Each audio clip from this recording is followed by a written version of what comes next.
Week 6 of CAA football season is here. Amanda Poole alongside Rob Washburn here to break down 3 things to watch this weekend.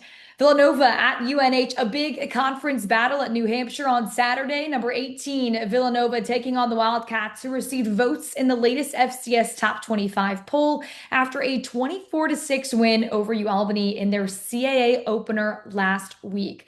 Now, UNH head coach Rick Santos saying his squad played clean in all 3 phases thanks to practicing like champions all week. Now, the number 1 scoring defense in the CAA living up to the hype, holding the Great Danes to 275 total yards and pitching a shutout for over 56 minutes.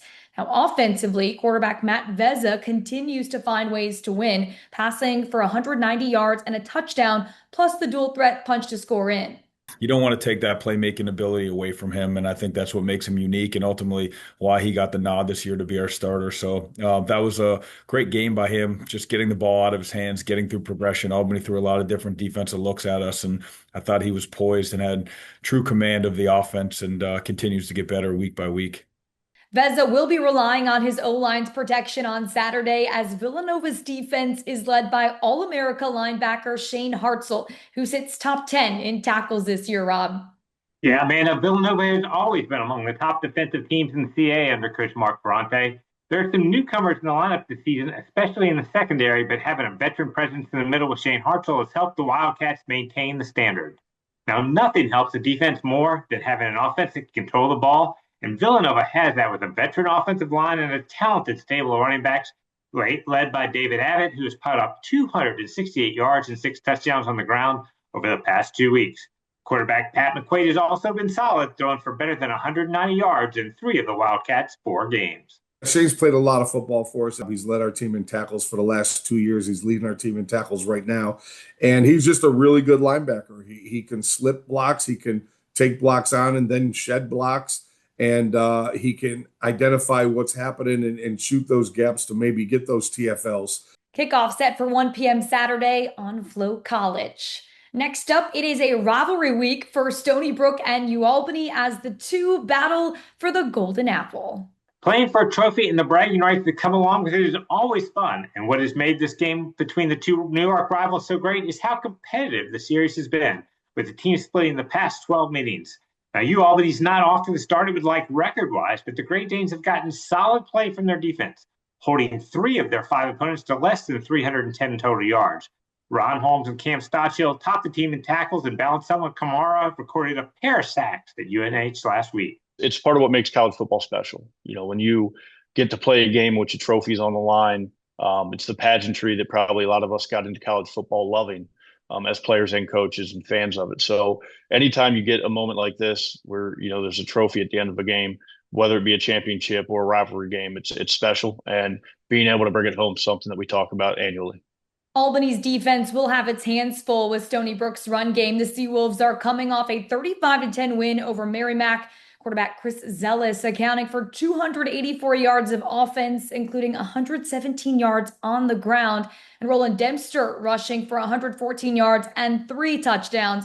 Dempster continues to be disruptive on the ground, leading the CAA with 512 rushing yards, good for 8th in the country. You want to score points, and whether it's by through the air or through running the football, you know, where it takes to move the football, we want to do that. You can't be one-dimensional. You got to be able to throw the ball. You know, you got to throw the ball to score points. You got to run the ball to win games. And it was good to see, you know, Roland get going there a little bit. Obviously, Chris helped us a little bit in the run game, obviously, which is critical. And then we took some shots in the vertical throw game, got some PIs, thank God, but also hit some plays down the field. So that was good to see. It was good balance. Another must-see matchup will be at Towson. Elon taking on the Tigers, who share the exact same 3-2 record and a 1-0 CAA mark. Elon is coming off an explosive performance against Hampton, the Phoenix scoring 24 unanswered points after falling behind by 3 to finish with a 41-20 win. The Phoenix chewed up the ground with 288 rushing yards, while QB Landon Clark led an efficient offense going 5 for 5 in the red zone. He's very athletic. We've seen him throw the ball all over the place. We've seen him run the ball all over the place. So he is definitely a dual threat. He is a guy that, you got to make sure, very similar to, what we saw at Youngstown, got to make sure you've got a plan for him, got to make sure you know where he's at, got to make sure you can corral him. Very impressed with him, as a redshirt freshman, playing, getting great experience, and really taking advantage of it, really putting his team in a great spot, being pretty smart with the ball and being pretty focused on what he's doing. Towson showed a lot last week, bouncing back from a heartbreaking loss to Youngstown State and coming up with a big stop on a 2-point conversion attempt to earn his 26-24 road win at Bryant. Now, we've talked in the past about the Tigers' talented group of receivers, but last week they also got 100 yards on the ground from Al Wooten. Towson's defense ranks 4th in the CAA against the run and held Bryant to 9 points through 3 quarters a year ago. Jamez Drummer is coming off a big game with 6 tackles, a sack, and an interception. It's going to be a great CAA football game. You're looking at 2 teams that believe we can win the CAA.